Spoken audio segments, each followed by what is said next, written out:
Okay.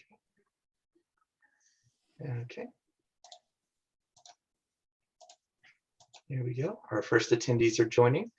Good morning to everyone who is joining us this morning for this in conversation together with the Methodist Foundation for Arkansas. We will be getting started here in just a second. We thank all of you for joining us this morning. And we'll get started here in just a moment. Thank you all so much.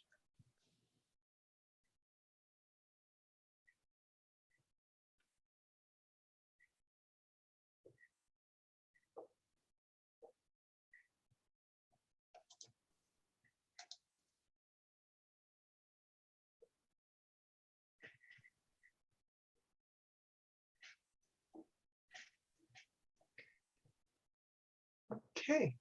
So we'll go ahead and get started.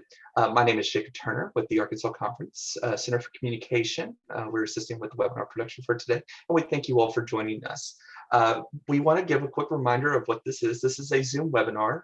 For those of you who are familiar with Zoom, you might be wondering where you are on screen or anything like that. And the truth of the matter is, while you can see the panelists here, the panelists cannot see or hear you, and you all cannot see or hear each other. If you have any questions that you would like to ask during this presentation, we ask that you click the Q&A button that is at the bottom of your Zoom screen. The two chat bubbles that are intersecting each other, it says Q&A under it, and you will be able to ask your question, and we will get to it as we can. There's a lot of people here today. There are a lot of people who registered, several hundred, and so we will do our best to get to every question, but we cannot promise that we will get to every question.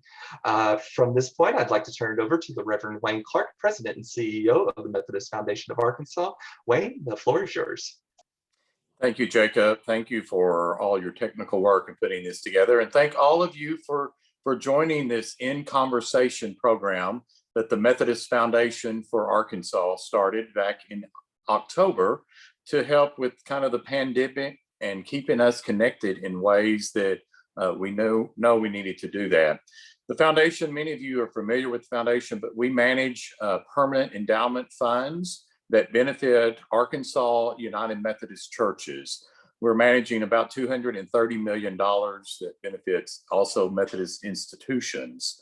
Last year, we were fortunate that we granted over $1.6 million for Methodist ministries in Arkansas, and a lot of that was COVID related. Today, in our session, we are thrilled, we are honored to have Chelsea Clinton as our speaker. Many of you know of her and know of her family. You may not know some of the things. She is actually first very, very busy with many hats that she has. Officially vice chair of the Clinton Foundation.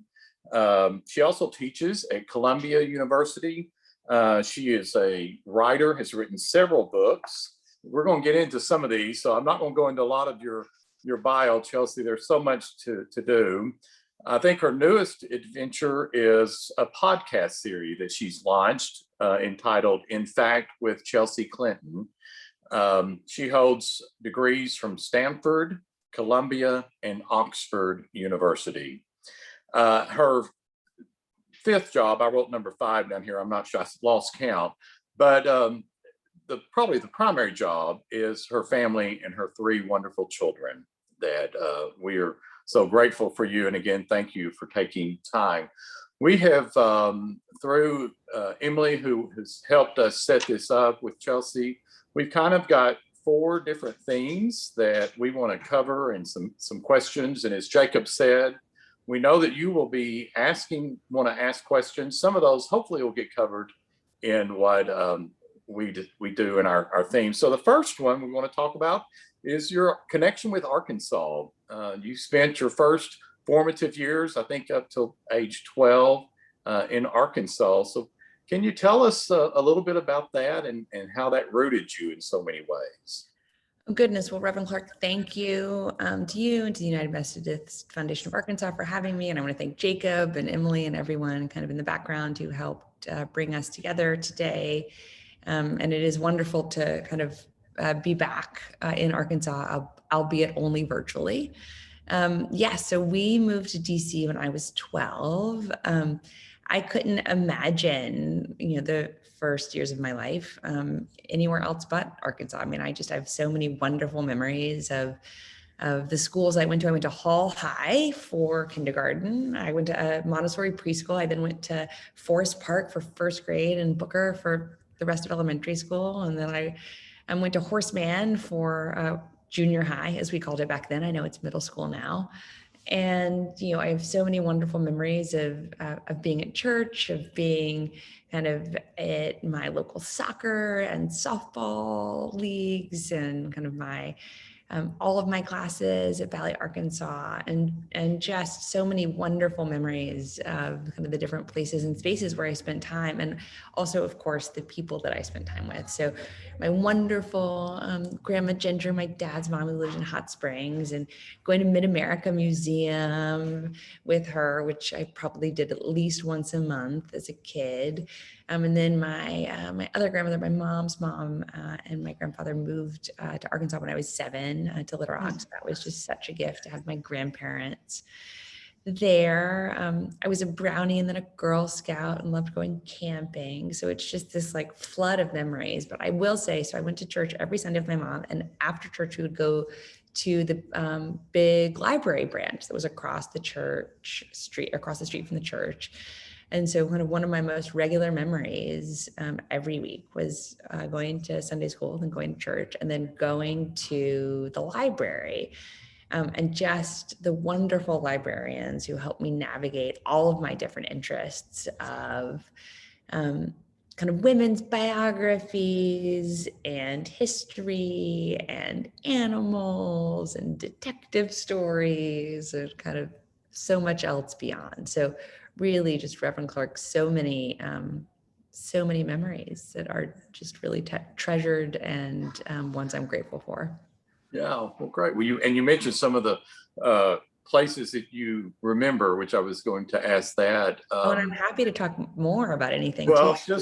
what are some other, kind of favorite places or that you remembered as a preteen here? Oh my gosh. Well, I spent a lot of time in the parks. I was I had lots of energy as a kid. So lots of time in various parks and playgrounds. I used to love going to Riverfest when I was a kid. It was always like such a fun long weekend. I used to really love going on, we called them hikes, but they were probably more walks with my best friend, Elizabeth, who is still one of my closest friends today. Our mothers met in Lamaze class. She is 6 weeks older than I am, so I've known her my entire life. And so goodness, the time I spent outdoors. Also, I just would say too, how grateful I was just for the neighborhood that I grew up in, and how deeply privileged I was to grow up in the governor's mansion, and to get to know the people who worked in and around the governor's mansion, including just the really remarkable Liza Ashley, who passed away late last year, who was the cook in the governor's mansion when I was growing up, and kind of gave me a lifelong love of her cooking. And I still have her cookbook on our shelf here in New York. So well loved and well traveled. So really just Reverend Clark, so many memories of so many different places and people. Yeah. Well, as busy as you are, do you ever have the opportunities to return to Arkansas? Well, I haven't gone anywhere in the pandemic. Right. Last year and a half. But yes, before in non-pandemic times, I was generally in Arkansas at least once or twice a year. I have one good friend who still lives in Little Rock. My other friends admittedly have live elsewhere now, North Carolina, Texas, Utah, California. But I do have one good friend who still lives in Little Rock, who I am really grateful to be able to see. And I also really love doing events with and at the Clinton Presidential Center in Little Rock. So a variety of things, thankfully, do bring me back. Good. Well, good. Well, ironically, I was actually doing a presentation this morning at Hendrix College, and the current chaplain is Ellen Austin, and her mother worked for your mother. And she said to me this morning, she says, yeah, my mom remembers helping organize a slumber party for Chelsea. So and I think that was probably once you got to DC, and that just transition of being a teenager, preteen, and then teenage years, that transition of those difficult years for all of us when we were teenagers. I mean, thankfully, I had really good friends both in Arkansas and then when we moved to DC. So, because I don't have any siblings, I don't have any cousins that are my generation. And so thankfully, I've always had really good friends at different stages in my life. And so I think that's what helped the transition, that I was able to stay connected to my friends in Arkansas even after we had moved to DC. And then thankfully I made new friends in DC as well. Yeah.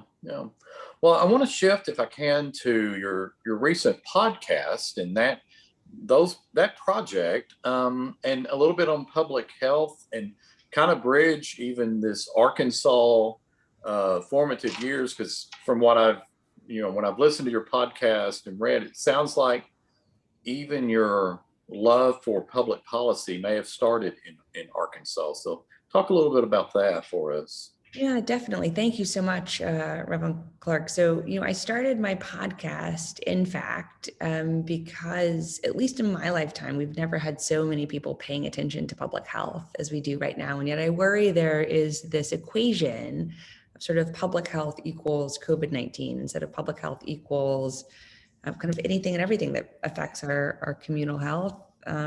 Or kind of anything kind of in our communities, in the spaces and places where we spend time that could affect our individual health. And so I hope that through, in fact, I'm able to kind of broaden out the conversation around public health and help really kind of inform and empower people to hopefully make good decisions, healthy decisions for themselves and their families and of our communities. And yes, very much my interest in kind of what we think of as public health started when I was a kid. When I was 11, my dad was running for president, and I remember watching Magic Johnson. I was in his presidential campaign headquarters. It was maybe about a month after he'd announced that he was running for office, and I was watching the nightly news and watched Magic Johnson talk about being HIV positive, and I was so struck by how clear he was, how unashamed he was, how brave he was. And that really started my interest in HIV and then in kind of public health more broadly. That's great. And, that certainly comes through in so much of your work, and that we'll get into even in some of your books, that it really does sound like that was kind of that pivotal point in helping shape what you do, because you've talked about that. Hugely, yeah. And then, a real interest in public health and in the science of public health, but also in kind of public health communications. And really that interest kind of carried through when I was in high school, when I was in college, graduate school, and very much kind of everything that I do today is still connected in some way to public health. Yeah. And I listened to a couple of days ago your interview with Dr. Fauci, and Arkansas was mentioned in that even. Well, we are very much now, Reverend Clark, living in very different contexts here in the United States, based on kind of what is happening with the COVID-19 pandemic and vaccination rates at a local level. And so while I'm in New York now, and we have had more than 70% of adult New Yorkers get at least one COVID shot. There are parts of the country, including Arkansas, where it's about half that. And we know we need to be doing a better job to make it easier for people to get vaccinated. We know we actually still have a lot of access challenges across our country where, I may be able to walk. I could walk actually like 2 blocks and get a COVID-19 shot. And so it's often easier in big cities to kind of bring vaccines to people because there are just more places that are already there that can be vaccination sites. But when we think about more suburban communities and more rural communities, we still have a lot more work to do to really meet people where they are. And we have a lot of work to do to educate people and also employers how important it is to give people time off, to be able to get vaccinated, to be able to deal with kind of any side effects if they were to have them. We have to do a better job still of educating people that the vaccines are totally free. You cannot be charged. If you are charged, like, you need to report the fact that you were charged for a COVID-19 vaccine.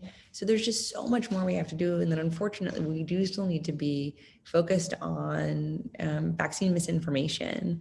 And I think there's a lot that we have to do to effectively combat that. I am strongly in favor of putting a pressure, and if pressure is insufficient, kind of, really requiring the social media platforms to take down things that are anti-science in general, so that we know are not rooted in any evidence around vaccines. That's different than saying, people can't ask questions. Of course, people should be able to ask questions about vaccines and vaccinations. But I do think, Facebook and Instagram or Amazon, like, shouldn't be allowing material to flourish or people to profit off of. Like, vaccines can actually cause autism, or vaccines can make it impossible for you to have a child, or these vaccines have chips in them, or these vaccines were made with, like, lizard venom, or all these things that have flourished on social media largely, but also elsewhere, that are just not remotely rooted in science or reality. So I think we have to do more to remove the misinformation, but we also have to do more to really build people's trust and gain people's trust in vaccines and vaccinations, and to empower trusted messengers to have those conversations. And then often those conversations happen over weeks and maybe months or longer. And I think we have to work with our faith leaders. We have to work with other community leaders. And of course, we have to work with our amazing doctors and nurses, whether in Arkansas or New York or anywhere else. Yeah. So kind of finding those key people who will be spokespeople for it, and hopefully help entice others to do that, sounds like. So you have also another, obviously vaccination is very important, but opioids, that whole crisis, you've talked a lot about that. You want to share a little bit about your passion there and that crisis? Yeah. Thank you so much, Reverend Clark. We do have a substance use disorder and addiction crisis in our country. And I think it's really important that we kind of move the conversation and kind of what we think of as the responses out of the criminal justice system and into public health. This is not to say, of course, if someone does something, if they commit a crime, or if, like, someone's violent, like, I'm not in any way, excusing that behavior, saying we shouldn't have, appropriate responses to those behaviors. But for people who are, suffering from substance use disorders and addiction, I don't think that behavior should be criminalized. I don't think anyone benefits when we criminalize that behavior. I don't think people who are sick benefit. I don't think their families benefit. I don't think our communities benefit. And so I think we have to stop criminalizing addiction in our country. And we have to start treating it like the public health crisis that it is, with compassion and rooted in science and evidence for what we know helps work to help people recover, to be able to get back to being healthy for themselves, healthy for their families, healthy kind of for our communities. And we know that work, has to involve, many different facets. It has to involve ensuring people, don't die of overdoses. So we've done a lot of work at the Clinton Foundation to partner, with faith leaders, but also, with police departments, with libraries, with companies. I mean, kind of with as many different kind of organizations as you could imagine, to really help equip people with and to train people on how to use Narcan, which is the antidote to help ensure that if you have overdose, that you don't die of the overdose, that you're able to hopefully then have the chance to recover and to become healthy. We know we have to destigmatize the conversation around substance use disorders and addiction. It's very common. in our country. It's very common in every state and every setting. We've seen, unfortunately, a rise in substance use disorders and addiction over the pandemic, so it's even more common now. So we know we have to change how we've talked about kind of substance use disorders and addiction, so that people are able to ask for help and to not feel like being judged. It would be a barrier to asking for help. We have to invest in treatment that we know works.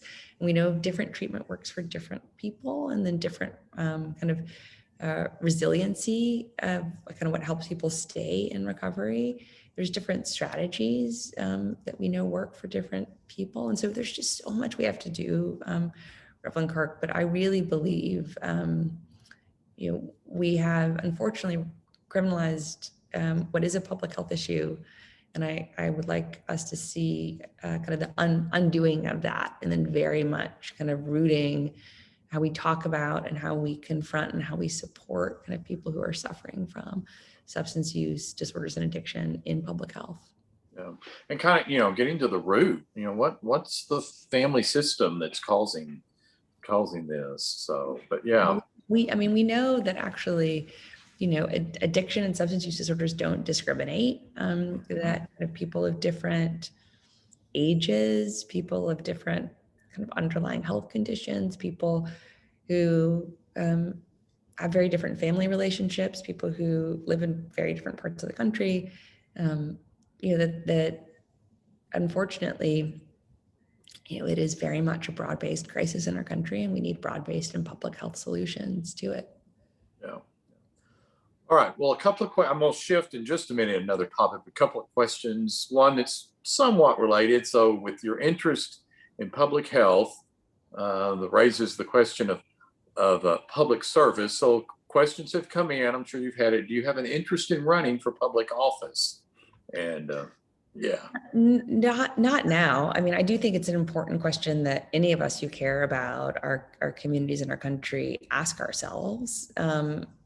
For me, no, I very much feel like I am engaged in service right now and in trying to change the world in a positive sense for my kids and their generation, and the various ways that I do that. But I do think it's an important question that we ask of anyone who cares about our world, whether your last name is Clinton or not, because I think it really matters who runs for public office, because clearly that then kind of are the pool of people who may hold public office. Mm-hmm. Yeah, good. Well, I want to shift to faith, but I've got a fun question, or just interest question.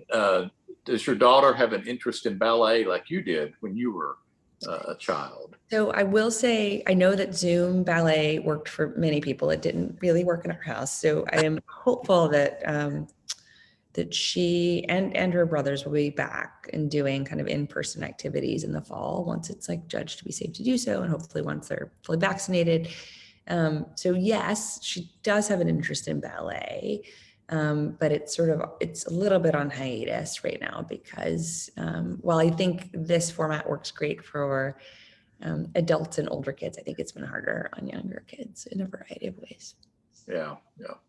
Well, I want to shift to your faith, which you said we could talk about. Your father Baptist, your mother Methodist, First Methodist Church, Little Rock. You spent time in both of those places. Your husband is Jewish, so you have been very diverse in your faith background, both Protestant and then multi-faith. So tell us how that both worked, the struggles that it may have caused, and how it lives out in your life now.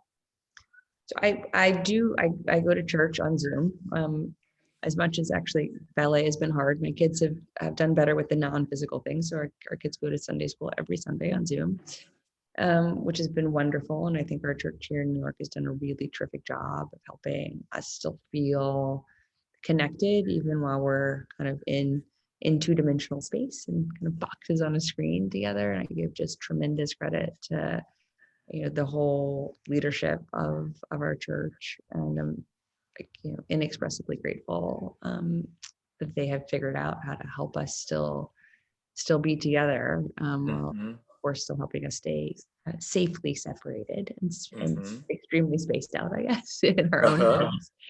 And so we celebrate all the holidays. My husband's quite religious as well, so we celebrate all the Jewish and the Christian holidays. We historically, again, in non-pandemic times, go to both like synagogue and church, and are very supportive of each other's faith traditions. And this is the right answer for our family. And I know it, that it would not be the right answer for every family. Very much respect that every family, and including every kind of multi-faith family, has to make whatever those right decisions are for themselves. But at least in our family, the right answer has been very much to not only respect, but to kind of bring both of our faiths and our faith traditions into our home. Right. Well, and you know, just even the Baptist Methodist in Arkansas, that's a fairly unique to have one parent, one fairly, large denomination. So how has this helped you? And then, expanding that to that multi-faith, how has this helped you, would you say, in your public work, in your interaction with people, with the foundation, the Clinton Foundation? Well, I think, Reverend, that I grew up around my parents had a very diverse group of friends when I was growing up, and I think that that diversity, including diversity of religion and faith, probably did have a profound impact on me that I wasn't aware of as a kid, with just the kind of equal respect and dignity to different people, and to very much believe and to almost expect myself to have a diverse community throughout my own life, because that's what I had seen kind of through my parents as a child. And certainly at the Clinton Foundation, not only here in the United States, but very much also globally, we do a lot of work with faith leaders, a lot of work now around kind of building confidence in the COVID-19 vaccines, because we know that trust has been so eroded in so many different places towards so many different traditional authorities, and yet thankfully people do often still trust our faith leaders. And so very much working with ministers and with priests and with rabbis and imams, throughout the United States, but also increasingly around the world. I was on a call earlier today with some of the kind of public health officials we do work with in the Caribbean, and they were also sharing how much increasingly, because unfortunately vaccine hesitancy is not just an American challenge, it's a fairly international one, how much they're now very much relying on faith leaders across the Caribbean to help answer people's questions, and to hopefully also help build real confidence in the COVID-19 vaccines, to increase the uptake of vaccination. So I think that for me, because I grew up going to church every week. When I was very little, I went to sometimes to the Baptist church, sometimes the Methodist church, and then when I was about 6, I decided I wanted to be a Methodist, and so my parents were fully supportive of that. That I grew up just having a trusted faith leader in my own life, and recognizing how important and powerful our faith leaders can be in helping to inform us and inspire us, not only kind of through our faith, but also in other areas as well. And now clearly, in my deep passion of public health. Good.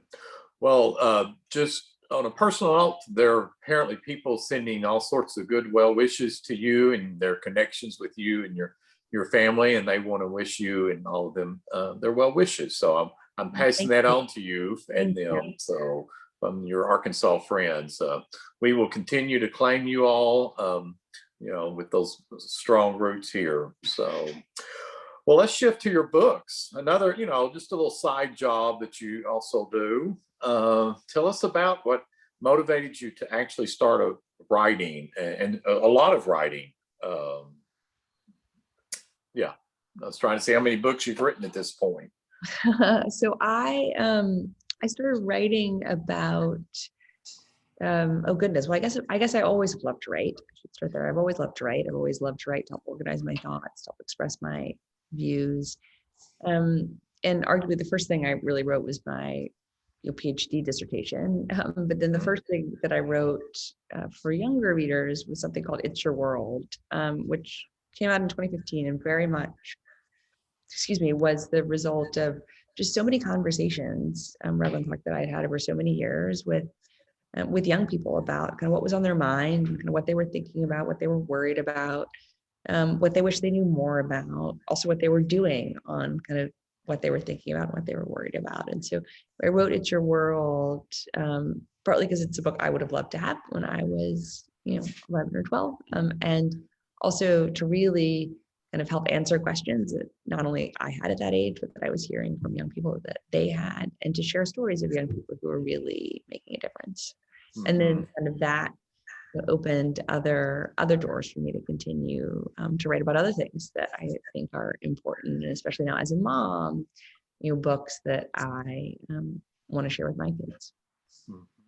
So one of your books, the She Persisted book. So do you have a favorite, quote, She Persisted role model?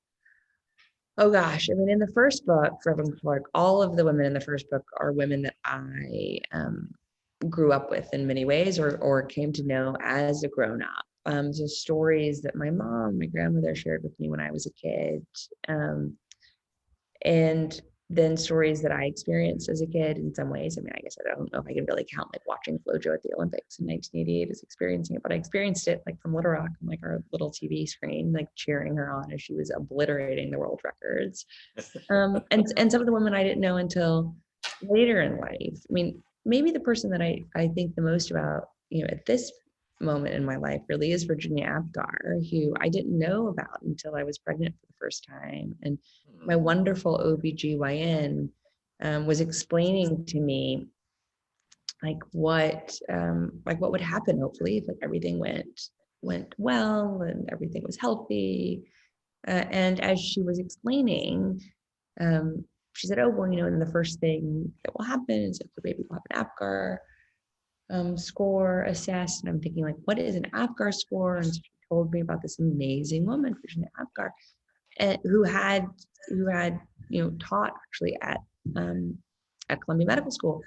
And I teach at the School of Public Health, and I have a master's in public health. And I just thought, oh my gosh, like, how have I not heard about her? Like, how did I not learn about her in school, or how have I not heard about her in my professional life? She's amazing. And like, arguably, the Apgar score, the Apgar test, is the most commonly taken test ever in the history of all of humankind, because it is the gold standard still today of assessing a newborn baby's health, whether you're born with a trained birth attendant, in a more rural part of the world, or whether you're kind of, giving birth in a hospital in Mexico City or Tokyo, like the largest cities in the world.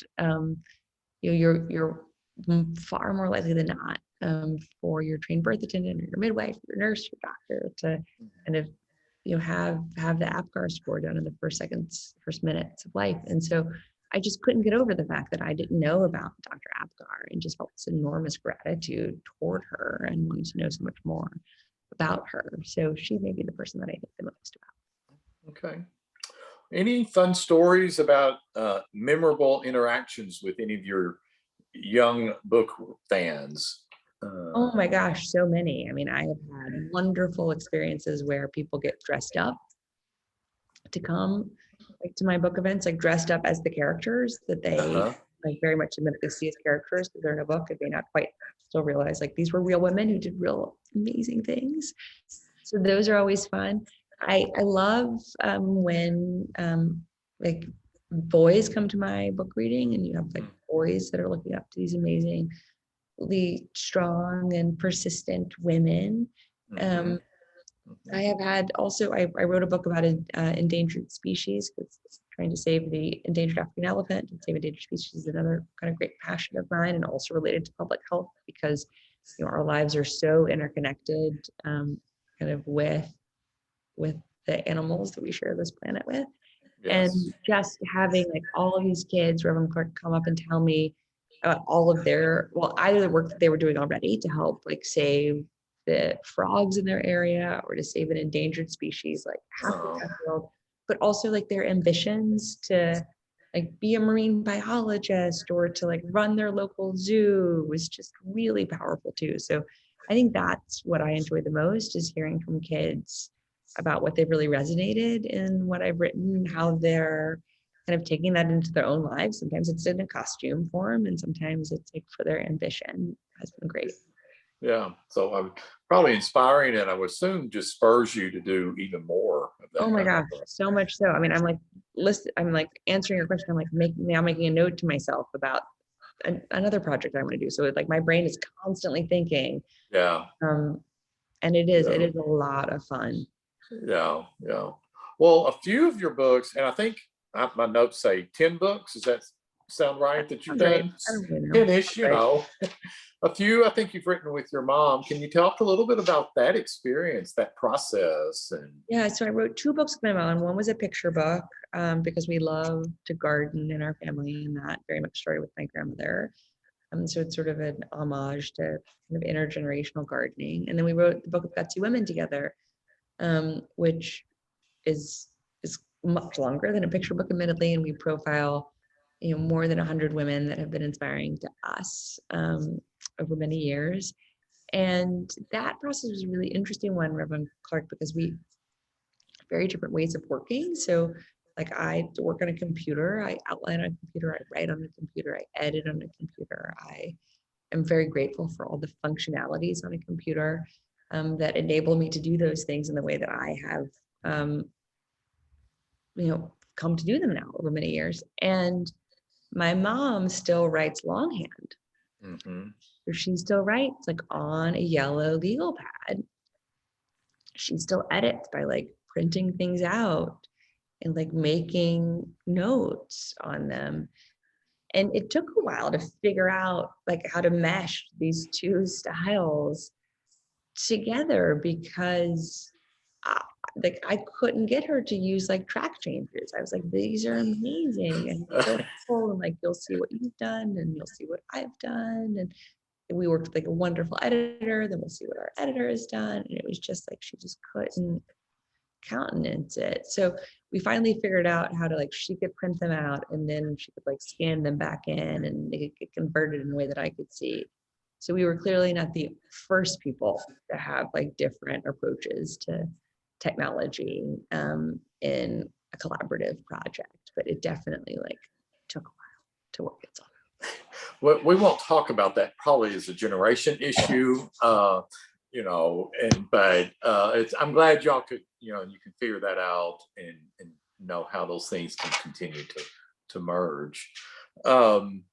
Well, I want to hear a little bit about your teaching. Is that something you do on a regular basis? What's the passion there, and what do you get out of teaching? I love to teach. I've taught on and off, mainly on since 2011. So now for a decade, and I've taught in different ways, and I've really loved teaching. I love it's sort of a different part of my life. I teach about kind of health systems and global health governance, but I love the questions my students ask. I love kind of the different ways that they kind of are curious, and they force me to think about things often that I've thought about for a long time, but in kind of in new ways and with new angles. And it's really fun to help some of my students craft like their research projects as they're thinking about what they want to do for a thesis or kind of for a paper that they want to write. So it's been a real just joy in general. Yeah. So what are some of the subjects you're actually teaching or classes that you're doing? So yeah, so I teach a thing called comparative health systems, which is just really around how different countries organize, regulate, finance their healthcare. And then I teach something called global health governance, which kind of pre-pandemic, not many people were as interested in as I'd hoped they would have been, around kind of how the world does things like, try to prepare for a pandemic or try to inoculate, every child around the world against vaccine preventable diseases, or to really try to have a global effort against HIV/AIDS. So those are the different things that I've taught. And then I've given like individual lectures and other things, but those are the classes historically that I've taught. Yeah. Yeah. So All right, there's not probably a typical normal day in Chelsea Clinton's life, There's not. but in the back. can you give us a glimpse of what a day, including the children and all those responsibilities? No, there's Not really. there's not a typical day. I mean, also not during a pandemic, admittedly. So, thankfully, my daughter mainly has been in school. She was in kindergarten this year. School just got out. My son Aiden was kind of in and out of preschool, and then my little one Jasper is 22 months old, so has lived most of his life during COVID, Yeah. and has had a very different experience. And I'm so, I very much, my children are the most important part of my life. And my parents always ensured that I knew that and felt that way. So it's really important to me that my kids feel that way too. So I'm very lucky that I get to do lots of different things, and I work very hard on things that I care a lot about. But my children are always my first priority. Yeah. Yeah. So what about books for you? What do you enjoy reading, or even TV shows or streaming shows? What's on your list Oh when my you God. have time? Yeah, there hasn't been a lot of time recently, partly because I consume so much COVID related content. So I read not only the news reports, I read a lot of the underlying research that gets published in public health medical journals, and a lot of the preprints now that are being circulated before kind of things go through peer review and are published. Mainly, I listen to a lot of like COVID podcasts. So, Reverend Clark, it's not that interesting of an answer probably at the moment. An honest one. That's okay. And then I read lots of kids' books. So like we read every night with our kids. We just reread the Mercy Watson series over the last few nights because we love the Mercy Watson books. For anyone who has kids, they're very funny. It's about a pig named Mercy Watson who loves hot buttered toast, and like everything she does in her life is often in pursuit of hot buttered toast. But while doing that, she winds up like, saving people's lives and thwarting robberies. And she is quite heroic, but only by accident. So they're very funny. So yes, I don't have great answers to that. My two older kids are very into Raya and the Last Dragon. So we've watched Raya and the Last Dragon a lot over the last few months. That has been a major source of weekend kind of family, because we watch like one movie a weekend or one or two movies a weekend as a family. But I definitely have like a very tall stack of books next to my bed, waiting to be read. But I don't think the book has been diminished at all recently. I don't think so. And I should have known with young children, your TV is what they watch, and your books is what they watch. And at night, I'm like reading, whatever I missed that day on COVID, and then I fall asleep and stuff the next morning. And I listen to the radio a fair bit. And I do consume quite a bit of podcasts, but they're all kind of public health or COVID related. Yeah. So, Chelsea, what do you do to take care of yourself, your self-care with being a mom and a very, very active person? How do you take care of your Chelsea's needs? So I do find a lot of kind of feeling restored with my kids. I'm able to like shut off kind of the work side of my brain. I love being with my kids. I'm a big runner. And I run early in the morning or after they go to bed at night generally. And whether or not that happens is like, are they asleep, and can I leave my like husband here like with the kids, or have they not woken me up and I can get up like early in the morning and I don't need that extra sleep? But I find running, and when it's nice, also like biking, really and really therapeutic, I think, for me. So probably like spending time with my kids and running, which I try to do. I try to do every day. It's probably like 5 days a week. And 5 days a week is good. Yeah. So I find going, it is important to me to go to church every week.